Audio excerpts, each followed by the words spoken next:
Saatnya Anda ikuti Publik Interaktif Radio Andika. 105,7 Radio Andika. Alhamdulillah kita bisa kembali bersama dengan teman-teman dari Rumah Sakit Kabupaten Kediri RSKK dalam Publik Interaktif. Kali ini terutama kita diajak untuk mengenali baby blues syndrome pada ibu pasca melahirkan. Saya bertugas bersama Bu Sinfani Rodiani, narasumber dari RSKK Kediri ya. Bu Sinfani Rodiani SPSI, MPSI, seorang psikolog ini. Selamat datang kembali di Radio Andika, Bu Fani ya. Terima kasih. Oke, Bu Fani, soal baby blues syndrome ini seperti apa sebenarnya gambarannya yang dialami oleh ibu-ibu pasca melahirkan? Iya, untuk ibu-ibu pasca melahirkan itu biasanya memang sering mengalami perubahan baik secara hormonal, baik secara fisik, biologis maupun fisiologis, tapi juga ada perubahan-perubahan yang dirasakan oleh ibu-ibu pasca melahirkan itu secara psikologis. Nah, ini yang biasanya masih belum banyak orang mengetahui. Biasanya ibu-ibu pasca melahirkan itu kan pasti merasa kayak merasa cemas berlebihan karena mungkin ada yang berubah dari dirinya sendiri, atau ada yang salah dengan perkembangan babynya mungkin. Terus juga perubahan-perubahan dari lingkungan sekitar, kan pasti ada perubahan yang membuat ibu-ibu itu merasa ada yang gak nyaman dari perasaannya. Nah, itu biasanya kita sebut dengan baby blues syndrome. Baby blues syndrome ini sebenarnya adalah aspek psikologis yang wajar dirasakan oleh ibu pasca melahirkan, tapi jika tidak ditangani dengan baik itu akan berlanjut sampai pada kategori sedang sampai parah, dan itu akan menyebabkan adanya namanya depresi postpartum, di mana seorang ibu itu mengalami depresi pasca melahirkan. Seperti yang kita tahu ya, di media sosial kan banyak banget kayak berita-berita tentang seorang ibu yang tega menenggelamkan bayinya, membuang bayinya ke rel. Kemarin kan yang sempat rame juga, ada yang sampai ibunya tega mengguyur untuk anaknya mengguyur dengan dengan air, terus membuang ke luar jendela. Itu sebenarnya berawal dari baby blues syndrome yang tidak ditangani dengan baik. Gitu. Tapi apakah setiap ibu yang pasca melahirkan mengalami hal itu? Kalau pasti mungkin enggak, karena kan kondisi ibu itu berbeda-beda setiap individunya. Dimana saat seorang ibu itu memiliki coping stress yang baik, itu akan bisa menangani baby blues syndrome ini dengan lebih baik. Tapi saat seorang ibu itu tidak memiliki coping stress yang baik atau tidak dalam keadaan psikologisnya yang baik, itu bisa rentan terkena baby blues syndrome yang berkepanjangan. Oke. Contohnya gitu, contoh nyata dari seorang ibu pasca melahirkan yang mengalami baby blues ini, dari raut wajahnya atau mungkin dari perilakunya yang seringkali tampak nyata itu apa misalnya, Bu Fani? Ini biasanya itu dikenali dengan gejala-gejala cemas, kayak semuanya jadi serba salah. Dia merasa terus gampang tersinggung juga mungkin benar, gitu ya. Secara emosinya dia jadi nggak stabil, gampang marah, sensitif, terus juga gampang menangis gitu. Kalau secara perilaku biasanya itu bisa overprotektif terhadap bayinya, atau malah cuek gitu. Iya, hipo ke babynya gitu. Kasihan yang kemudian menjadi pelampiasan sepertinya si kebanyakan bayinya pasti ya. Ke bayinya, atau jangan-jangan juga kepada orang-orang yang ada di sekitarnya, entah itu suami, iya bisa jadi orang tua begitu. Cuman mungkin kalau untuk keluarga itu biasanya adalah penyebab. Oh, penyebab? Iya. Seperti apa misalnya? Karena gini, kebanyakan saat ibu melahirkan, fokus dari keluarga itu keluarga atau lingkungan sekitar ya, itu fokusnya ke bayi. Bayinya sehat enggak, bayinya cantik enggak, mirip siapa gitu. Kita kadang melupakan bahwa sebenarnya seorang ibu yang baru melahirkan itu juga butuh perhatian. Ya, benar juga ya. Kita jarang banget datang, misalnya untuk kita menanyakan kesehatan kita si datang ibu nih gitu ya. lihat lihat teman kita yang lagi lahiran misalnya. Pasti yang ditanyakan pertama adalah gimana bayinya, sehat enggak, laki atau perempuan gitu. Kita jarang banget untuk menanyakan kamu gimana, keadaanmu sekarang gimana, sudah pulih kah, kamu bahagia enggak menjadi seorang ibu, persalinanmu kemarin gimana, lancar atau enggak. Kita jarang banget menanyakan itu. Jadi kenapa seorang ibu itu bisa gampang merasa sedih, karena kita hanya merasakan seorang diri, apa yang kita rasakan, semua perasaan kita sendiri. Yang tahu, kita cuma tahu sendiri gimana perasaan kita sendiri. Tapi kita juga dituntut untuk memberikan perhatian juga ke bayi kita. Itu kenapa keluarga itu kadang menjadi pemicu utama terjadinya baby blues syndrome itu, karena kadang kita secara tidak sadar cuek. Tidak memberikan perhatian ke ibunya. Oke. Jadi dari sini akhirnya kita mesti sadar nih, lebih sadar ya Bu Fani. Kalau misalnya kita mengunjungi teman yang baru melahirkan, jangan lupa lah ya nanya juga kesehatan kepada si ibu bayi itu ya, supaya dia merasa masih banyak yang memperhatikan juga ya. Iya, akhirnya ternyata yang istilahnya dalam tanda kutip jealous tidak hanya kakak dari si bayi itu ya. Iya betul. Tapi seorang ibu juga ya. Oke, baik. Apakah Anda juga merasakan hal yang sama seperti ini teman-teman yang baru melahirkan mungkin ya?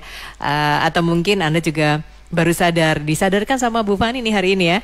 Kalau ada di antara anggota keluarga yang baru melahirkan, jangan lupa juga diberikan perhatian untuk mencegah yang namanya baby blues syndrome. Kita masih akan terus menggali lebih banyak soal baby blues syndrome ini bersama teman-teman dari RSKK. Silahkan interaksinya bisa melalui 0811 345 4000, 0811 345 4000. 105,7 Radio Andika. Menarik sekali topik kita kali ini dalam publik interaktif bersama Rumah Sakit Kabupaten Kediri RSKK tentang baby blues syndrome pada ibu pasca melahirkan dengan narasumber Bu Sinfani Rodiani, SPSIM, PSI, seorang psikolog dari RSKK. Sebelum kita kembali menggali banyak hal tentang baby blues syndrome ini, kita ke gatekeeper dulu. Arta. Pak Ginanjar melaporkan perjalanan dari Blitar menuju Madiun via tol Nganjuk. Sejauh ini traffic lancar, cuaca cerah. Cuma jalan di Bengawan Solo Nganjuk menjelang gate tol Nganjuk banyak kendaraan besar truk trailer yang mengetem makan di jalan. Kemudian Pak Maksum di selepas Kedembangan Blitar, jembatan Trisula arah Tulung Agung ada truk mogok atau patah as. Teman-teman hati-hati melintas dari arah Tulung Agung menuju ke Blitar Kota. Oke, lanjut Ayu. Mas Arya di Kediri, istri baru saja melahirkan jadi lebih sensitif, sering menangis, sering marah-marah, kadang tanpa sebab. Bahkan suka mengurung diri di dalam kamar dan tidak mau memberikan ASI untuk bayinya. Sebagai suami, apa yang harus saya lakukan? Bu Titin yang ada di Pelempare kebetulan sedang hamil anak kedua. Pada saat anak pertama dulu pernah mengalami gejala baby blues syndrome meskipun tidak terlalu parah. Bagaimana mengantisipasi terjadinya baby blues pasca melahirkan nanti? Baik, Ayu Muryadi, Arta Sumarto, gatekeeper. Radio Andika, informasi dan solusi.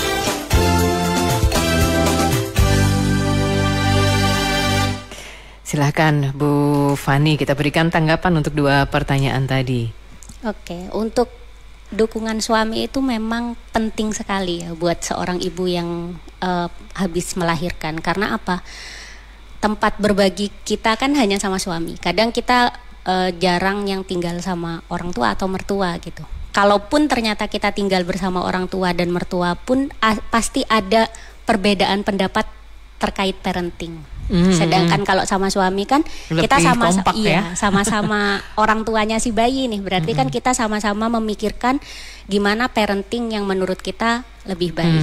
Nah, sebagai seorang suami, dukungan itu nggak hanya materi aja. Kita nggak cuma kayak misalnya pulang belikan apa atau memberikan nafkah dengan baik aja. Enggak, sebenarnya dukungan suami itu lebih ke perhatian yang lebih lagi setelah si ibu melahirkan. Seperti misalnya pulang kerja, kita tanya nih seharian gimana ngurus bayinya, bayinya rewel enggak gitu, kamu capek enggak, kalau capek sini gantian biar aku aja yang ngurus. Sebenarnya ditanya gitu aja udah seneng udah loh. Seneng, bener. Kamu capek ya, gitu aja udah senang sebenarnya ya. Betul. Terus, apalagi kalau dipijitin ditambah gitu ya. Terus kayak membantu pekerjaan rumah, karena kan otomatis rutinitasnya seorang ibu setelah punya bayi kan banyak yang semakin bertambah. Iya, bertambah gitu. Berbeda dengan sebelum dia melahirkan kan. Otomatis dia harus ngurusin bayinya selama 24 jam, dia harus ngasih ASI secara berkala. Belum juga harus ngurusin rumah yang berserakan, masakan juga, bersih-bersih, rapi-rapi. Bener. Nah, itu bisa kali seorang suami itu memberikan dukungan, bantuan untuk meringankan pekerjaan rumah. Jadi kayak misalnya ya walaupun sama-sama capek nih, si suami di luar kerja seharian, ya si istri kan juga capek di rumah ngurusin bayi, apalagi masih dalam keadaan recovery juga kan habis pasca melahirkan. Jadi bisa dukungan dari suami itu memberikan perhatian lebih, membantu meringankan pekerjaan rumah, terus juga membantu untuk meringankan beban. Karena biasanya seorang ibu pasca melahirkan itu, kalau menurut saya kupingnya jadi tambah besar. Kupingnya tambah besar? Iya, mendengarkan omongan dari orang lain itu dimasukin ke hati. Kayak misalnya, anakmu kok belum bisa gini, padahal ini anak-anak yang seumuran itu sudah bisa, misalnya kayak gitu. Terus juga, kamu sesar ya, belum jadi ibu gitu kan, pasti banyak banget yang komentar kayak gitu.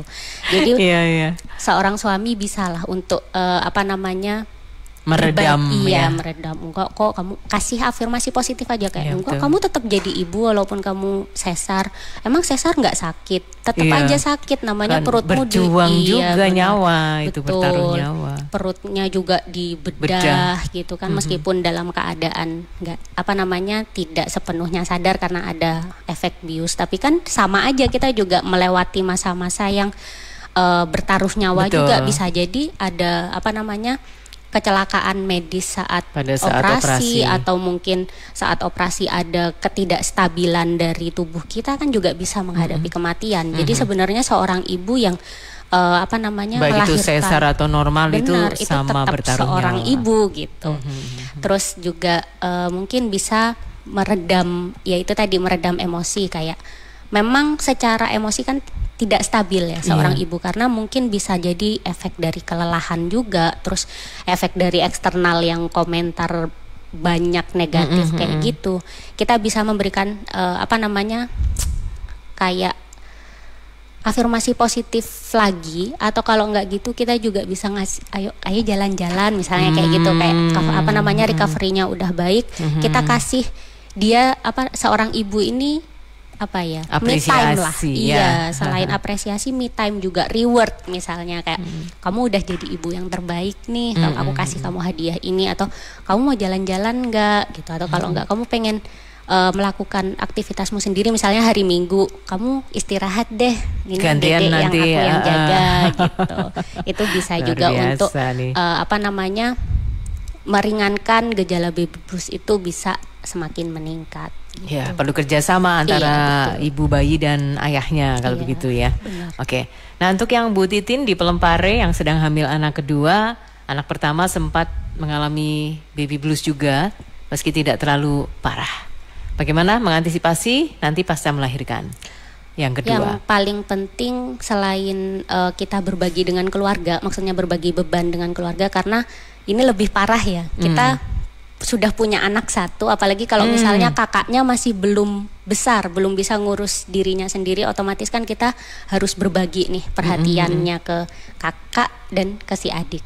Berarti kita juga harus bisa membagi waktu dan pikiran kita untuk mereka berdua. Benar. Kalau misalnya kita tinggal bersama orang tua, kita bisa meminta bantuan orang tua atau suami untuk bisa mengurus keduanya biar tidak ada kata jealous itu tadi. Benar.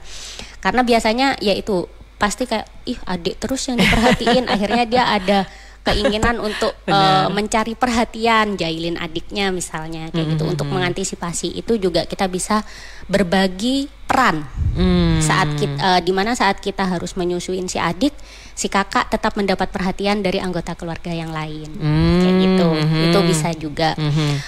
Terus selain itu kita harus bisa memanage karena kita sudah pernah mengalami sebelumnya, berarti kita kan nggak boleh jatuh pada lubang yang sama. Kita harus mengenali apa sih penyebab kita mengalami baby blues sebelumnya pada saat melahirkan melahirkan anak pertama. Jadi sebisa mungkin kita menghindari penyebab-penyebab itu. Misal kalau seandainya kita dulu karena terlalu memikirkan komentar orang lain terkait melahirkan atau terkait anak kita, berarti kita harus bisa menyaring informasi dari luar atau komentar-komentar dari luar, stimulus dari luar, mana sih yang harus kita respon. Kalau kita ini baik untuk kedepannya, oke, kita respon. Tapi kalau misalnya ini nggak baik dan nggak berkontribusi apa-apa untuk parenting kita kepada kedua anak kita, ya udah berarti kita nggak perlu ngerespon itu.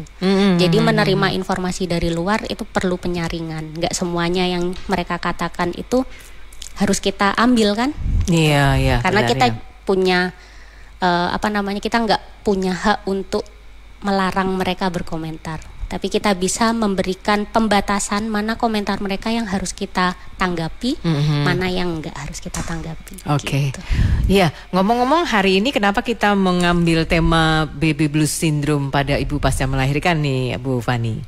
Karena kebetulan besok tanggal 22 Desember, itu kan kebetulan bertepatan dengan Hari Ibu.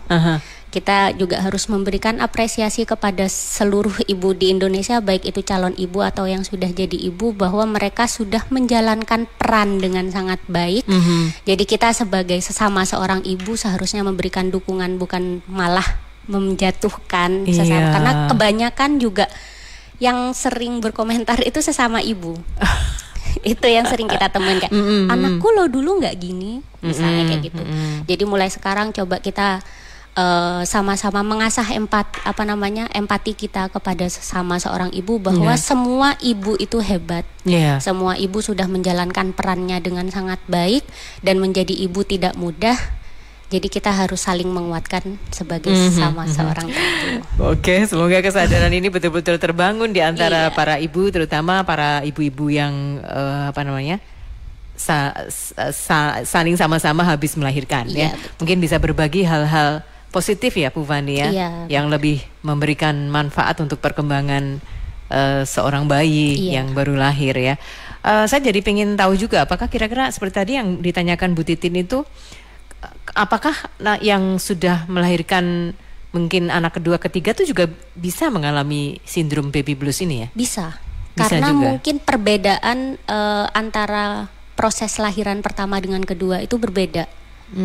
Jadi kan itu juga bisa menjadi salah satu penyebab munculnya itu gejala baby blues syndrome. Jadi selain karena jangan-jangan anak yang pertama masih perlu perhatian yang besar juga gitu ya. Saya pikir kan kalau sudah melahirkan kedua itu sudah punya pengalaman sebenarnya di melahirkan sebelumnya, tapi tetap bisa juga kena baby blues syndrome ya. Oke. Kaitannya sekarang dengan ibu-ibu yang akan melahirkan. Berarti misalnya sedang berkonsultasi dengan seorang dokter kandungan, itu perlu ya dikasih pengetahuan seperti ini. Iya, jadi memang edukasi itu kita tidak hanya dari dokter kandungan aja, tapi bisa juga dari tenaga kesehatan yang lain, misalnya kayak bidan, kader-kader posyandu, karena kan sekarang ibu hamil sudah dijaring di desa-desa kan sama kader-kader posyandu, itu bisa juga dikasih edukasi apa sih yang harus kita persiapkan pasca melahirkan, sebelum melahirkan apa yang harus kita siapkan secara psikologis, secara kesehatan badan juga, karena kan sebenarnya salah satu penyebabnya munculnya gejala baby blues ini juga karena minimnya pengetahuan. Betul. Saat kita tidak mempersiapkan apa-apa, proses lahiran yang penting lahir, yang penting sehat gitu kan. Jadi kita tidak tahu informasi apa sih yang harus kita cari setelah melahirkan itu, apa yang harus kita lakukan sebagai seorang ibu baru gitu. Meskipun ini adalah proses lahiran kedua, ketiga, kan kita tetap akan menjadi ibu baru nih, ibu baru yang baru melahirkan gitu. Otomatis adaptasinya kan berbeda juga.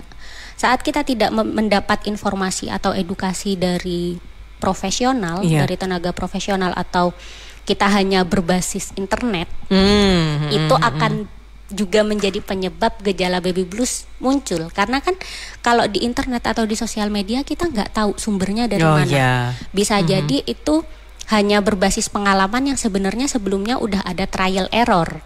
Tapi kan nggak mungkin yang ditunjukkan adalah itu. Yang ditunjukkan nggak mungkin prosesnya, tapi pasti hasil akhirnya bahwa aku nih loh nggak dapet baby blues syndrome nih setelah lahiran gitu. Jadi untuk meminimalisir adanya munculnya baby blues syndrome itu kita harus mencari informasi dari sumber yang akurat. Yang akurat ya. Bisa dari dokter kandungan, dokter spesialis anak juga. Gimana sih caranya kita ngurus anak biar anak itu bisa tumbuh sesuai dengan perkembangannya misalnya. Kayak gitu. Kalau kita ke RSKK Bu Fani, apakah misalnya seorang ibu yang akan melahirkan itu bisa ke poli yang khusus untuk berkonsultasi soal persiapan pasca melahirkan yang baby blues ini? Kemana sebaiknya? Kalau seandainya memang kita ingin preventif lah berarti ya, untuk mencegah itu, berarti selain kita konsultasi ke dokter kandungan untuk kontrol kehamilan kita sehat atau enggak, bisa langsung mendatangi polisikologi. Karena sebenarnya baby blues syndrome ini juga bisa ditakutkan, maksudnya kita cemas itu sebelum kita lahiran juga. Kayak bisa nggak ya aku lahiran ini lahirannya normal nggak ya, tidak, sesar gitu nggak ya, nanti hemoglobinku cukup nggak ya, persalinanku lancar nggak ya, anakku sehat nggak ya. Itu sebenarnya gejala kecemasan itu sudah dirasakan dari sebelum melahirkan. Jadi kalau seandainya dari ibu-ibu di sini ada yang merasakan hal serupa, bisa langsung datang ke polisikologi di RSKK untuk berkonsultasi sebelum. Atau kalau misalnya ada juga yang mendapati keluarganya, istrinya atau orang sekitarnya yang sudah terlanjur merasakan baby blues dan kita tahu gejala-gejalanya seperti yang kita sebutkan tadi, bisa langsung direkomendasikan untuk datang ke polisikologi. Oke, baik. Oke, sekarang ini kita mau tanya tapi sebentar lagi tentang seberapa bahayanya tadi ya. Kita akan tadi kan sekilas memang sama Bu Fani sudah dijelaskan bahayanya kalau baby blues syndrome itu tidak tertangani, tapi kita pengen mengulang lagi ya setelah yang berikut ini. 105,7 Radio Andika.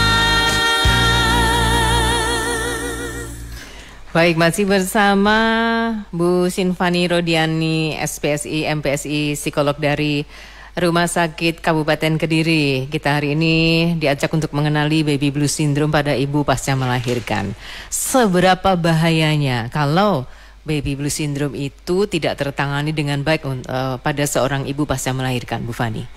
Ya, tadi sempat disinggung juga ya di awal. Kalau seandainya gejala baby blues ini itu kan biasanya terjadi 2 minggu sampai 1 bulan lah pasca melahirkan. Tapi kalau seandainya tidak ditangani itu akan berkepanjangan. Saat sudah melebihi 6 bulan ke atas itu sudah beralih diagnosis menjadi depresi postpartum. Dimana itu namanya adalah depresi pasca melahirkan. Seperti gejala orang depresi pada umumnya, memang kita kadang taunya cuma orang depresi itu ngurung diri gitu. Padahal sebenarnya orang yang mengalami depresi itu akan sangat membahayakan dirinya dan sekitarnya. Karena apa? Seorang yang sudah mengalami depresi itu pasti sudah ada rasa ingin bunuh diri atau bahkan sudah melakukan, entah membunuh dirinya sendiri atau membunuh bayinya. Seperti yang sering kita tahu di beberapa sosial media itu, yang seorang ibu mau membuang bayinya ke rel kereta, terus seorang ibu yang menenggelamkan bayinya di bak mandi, itu sebenarnya memang dia sudah berada dalam tahap depresi postpartum gitu. Jadi bahayanya itu ya nggak cuma di dirinya sendiri sebagai seorang ibu, tapi juga membahayakan ke bayi bayinya itu juga, ya. bahkan juga ke keluarganya. Misalnya saat dia sudah merasa depresi, kadang kan seorang yang sudah mengalami depresi itu akan menarik diri dari lingkungan kan? Iya, ya. bisa jadi dia udah malas ngapa-ngapain, dia di dalam kamar, dia lebih suka dengan dirinya sendiri dan sudah lupa makan, lupa minum, lupa mandi, pokoknya untuk aktivitas sehari-hari sudah nggak ada minat melakukan itu gitu. Saat kadang kita tidak menyadari bahwa seorang itu mengalami depresi, kita memaksa kayak kamu kenapa sih kok nggak mau keluar, bayimu itu loh, coba ini urusin bayimu, misalnya, hanya kamu dimarahin nggak makan, gitu iya. ya. Nah akhirnya dia kan emosinya jadi nggak stabil karena menganggap kamu nggak ngerti sebagai aku, kamu nggak ngerti perasaanku itu gimana. Nah itu akan bisa memunculkan perilaku agresif. Wah, itu yang paling membahayakan. Jadi seorang yang sudah mengalami depresi itu tidak hanya membahayakan dirinya sendiri, tapi juga orang di sekitarnya gitu. Jadi bayinya dan orang yang ada di sekitarnya ya perlu ditangani dengan segera ya. Oke, baik, kita ke gatekeeper dulu, Ayu.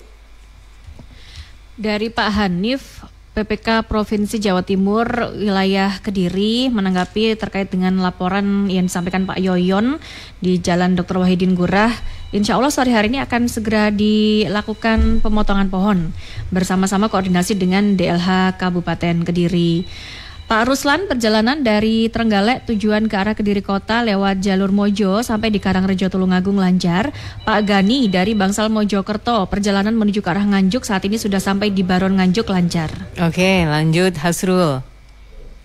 Mbak Hana di Nganjuk mendengarkan terkait baby blues syndrome, bahwa baby blues syndrome ini berlangsung selama 14 hari atau kurang lebih selama 2 minggu setelah melahirkan. Pertanyaannya, apakah setelah 14 hari sudah tidak ada kemungkinan terjadi baby blues syndrome? Dan apakah baby blues syndrome ini dipengaruhi umur dan juga proses persalinan, misalkan normal ataupun seksio sesar? Oke, baik. Hasrul Putapang, Ayu Muryadi, gatekeeper. 105,7 Radio Andika. Oke, kita berikan waktu lagi kepada Bu Fani, psikolog dari RSKK ini untuk memberikan tanggapan. Pertanyaan Mbak Hana di Nganjuk. Silahkan Bu Fani.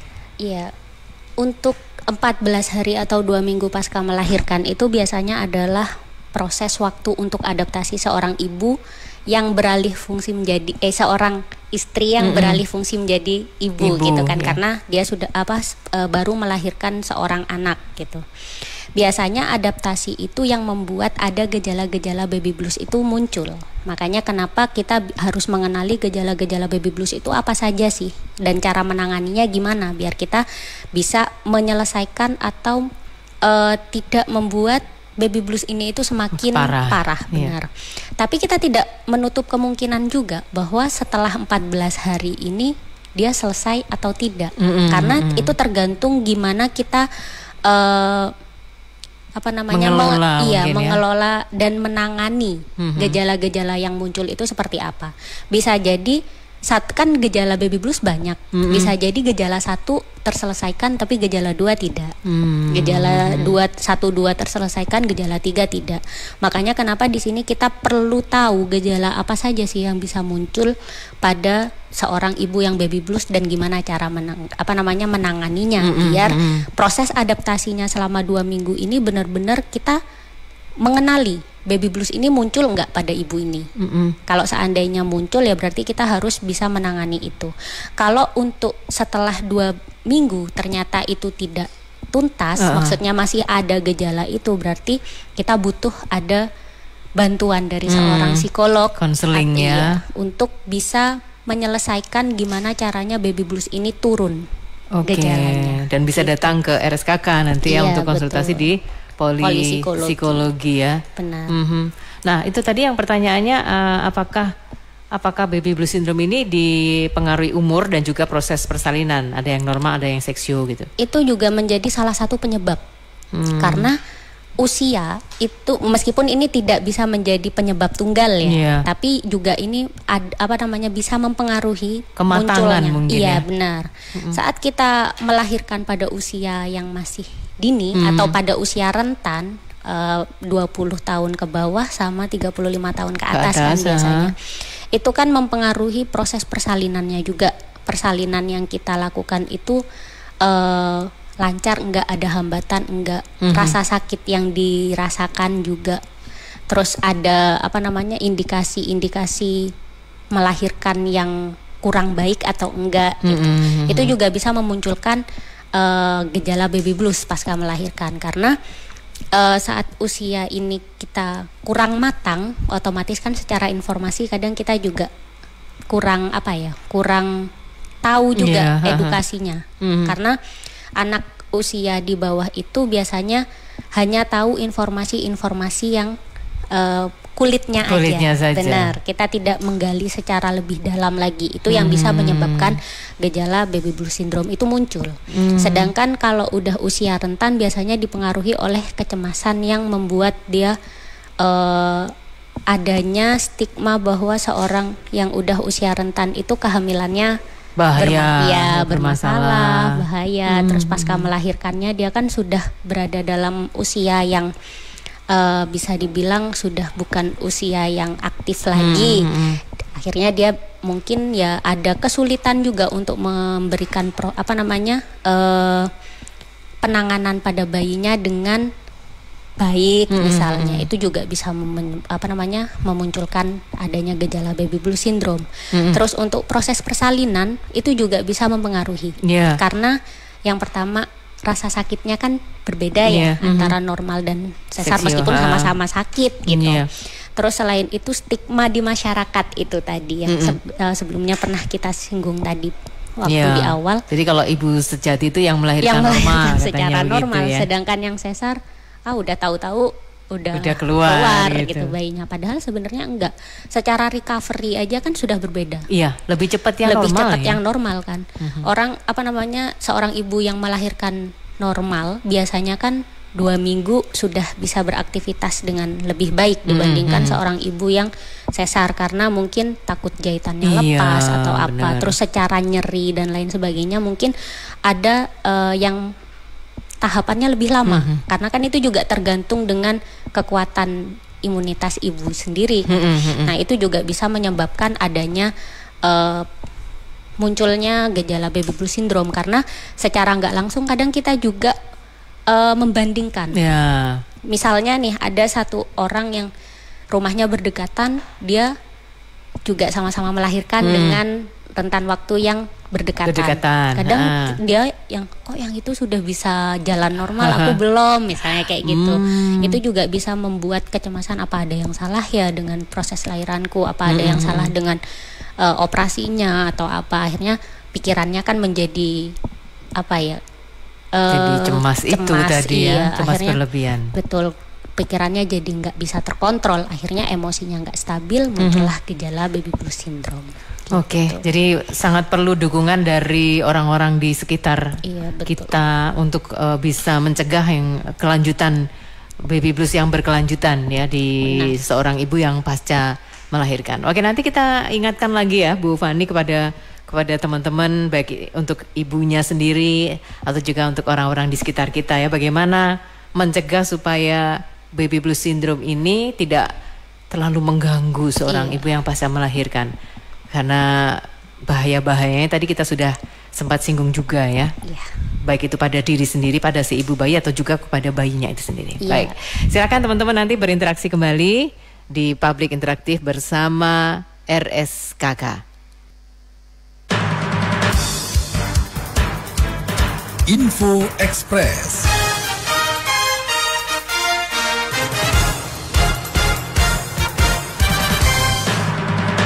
Majelis Kehormatan Mahkamah Konstitusi MK yang baru saja dibentuk diharapkan turut berperan mengawasi pedoman perilaku hakim MK ketika menangani perselisihan hasil pemilihan umum PHPU pada pemilu 2024. Hal itu disampaikan juru bicara Hakim Mahkamah Konstitusi MK, Eni Nurbaningsih, dalam konferensi pers di Gedung MKRI Jakarta kemarin.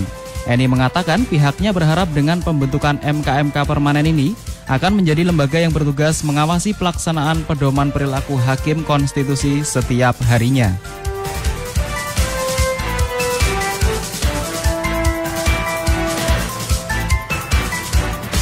Info Express persembahan PT Irfai Group, developer terpercaya untuk Indonesia, menyediakan hunian berkualitas dan berkelas. PT Irfai Group, partner terpercaya mewujudkan hunian idaman Anda.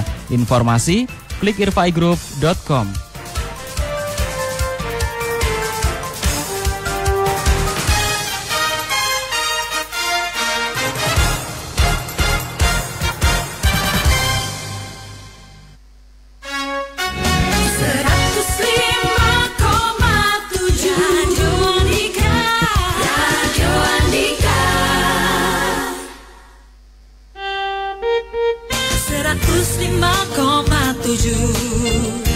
Radio Andika. Oke, di ujung publik interaktif bersama RSKK, bersama psikolog dari RSKK Bu Sinfani Rodiani SPSI MPSI ini ya, tentang baby blues syndrome pada ibu pasca melahirkan. Bu Fani, ternyata ada Pak Ahmad di Pare Kediri yang pengen nanya ini, apakah baby blues itu hanya terjadi pada seorang ibu saja atau bisa juga terjadi pada ayah? Dan apakah baby blues bisa disebabkan karena pernah punya riwayat keguguran? Jadi istri Pak Ahmad ini sekarang sedang hamil 5 bulan, hamil anak pertama. Di sisi lain ibu Pak Ahmad ini juga sedang mengalami sakit stroke dan butuh perhatian ekstra karena kebetulan Pak Ahmad anak tunggal. Nah, dalam posisi seperti ini sebagai suami dan anak, mana yang harus diutamakan? Bagaimana Bu Fani? Oke. Baby blues sebenarnya tidak hanya terjadi pada seorang ibu aja, karena yang mengalami adaptasi perubahan kan pasti dari seorang ayahnya juga gitu. Dia akan mendapatkan double job di mana dia harus bekerja juga, dia harus menjadi seorang ayah, karena peran ayah untuk pertumbuhan anak kan juga sangat penting ya, sebagai seorang tua gitu. Akhirnya adaptasi yang tidak bisa dikelola dengan baik itu juga bisa menyebabkan baby blues pada seorang ayah. Bisa juga ya, karena kecemasan kan bisa menyerang siapa saja sebenarnya, gitu. Jadi untuk adaptasi seorang ayah dan mekanisme coping juga menyebabkan adanya kecemasan pada seorang ayah itu, gitu. Jadi untuk menghindari itu tadi, kita juga sebagai seorang ayah dan calon ayah, kita juga harus bisa menyiapkan proses lahiran yang akan dialami istrinya itu pasca melahirkan harus seperti apa, peran seperti apa yang harus kita lakukan nanti, terus seperti apa persiapan apa yang harus kita tata pasca istri melahirkan itu tadi, karena yaitu kita tidak hanya akan mengalami perubahan pada perannya saja, tapi kita juga akan menghadapi perubahan-perubahan dari istrinya. Bisa jadi dari segi biologisnya, emosinya juga. Karena tadi kan banyak juga suami-suami yang ngeluhkan istrinya habis melahirkan emosinya jadi nggak stabil, sering marah-marah. Nah, itu kan juga bisa memicu adanya emosi tidak stabil juga pada sang ayah gitu. Jadi itu kita harus bisa menyiapkan mekanisme coping stres yang baik itu seperti apa untuk menghadapi ibu pasca melahirkan itu tadi gitu. Apalagi kan anak tunggal juga tadi harus kan, merawat ibunya, merawat ibunya dalam keadaan sakit juga merawat istrinya yang lagi recovery, itu juga harus merawat anaknya juga yang baru melahirkan. Nah, itu yang harus kita pikirkan dari sebelum si istri melahirkan, karena ini masih hamil ya. Masih hamil. Jadi perannya dia sebagai seorang anak, perannya dia sebagai seorang suami, dan perannya dia sebagai seorang ayah, juga perannya dia sebagai seorang pekerja.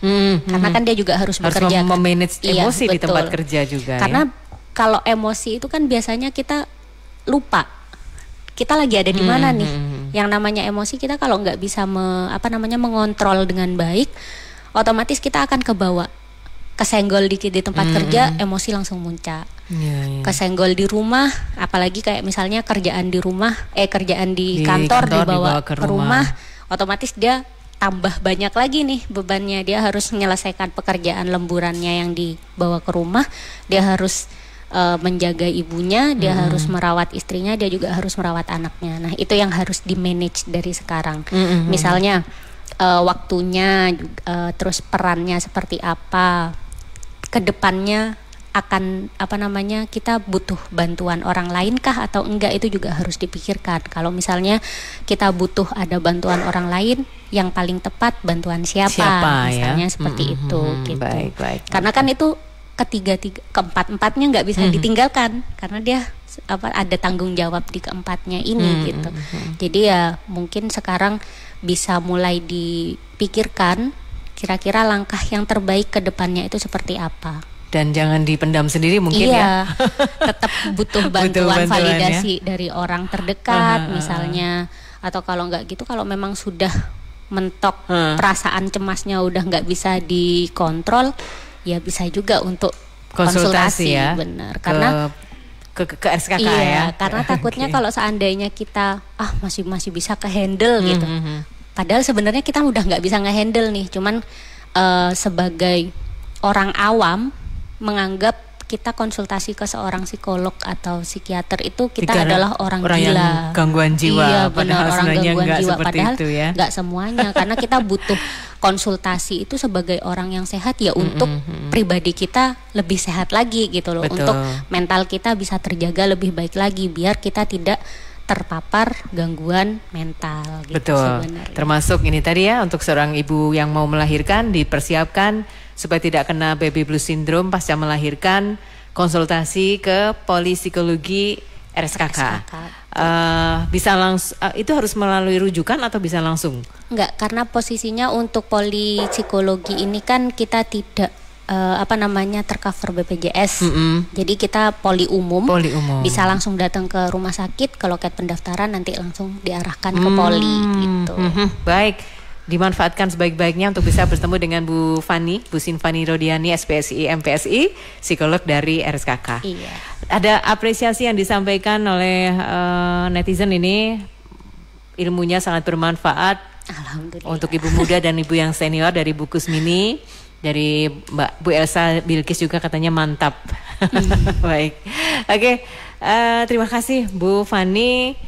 Kita sudah dapat banyak pengetahuan dan juga menyadarkan kita perlunya untuk mendukung seorang ibu yang pasca melahirkan supaya tidak semakin parah baby blues syndrome-nya ya. Iya. Sampai ketemu lagi nanti dalam talkshow berikutnya bersama terima teman-teman kasih SKK. banyak. Oke, baik. Ya, semoga bermanfaat teman-teman apa yang sudah kita sampaikan dalam public interaktif hari ini bersama RSKK. Anda baru saja mengikuti Publik Interaktif Radio Andika.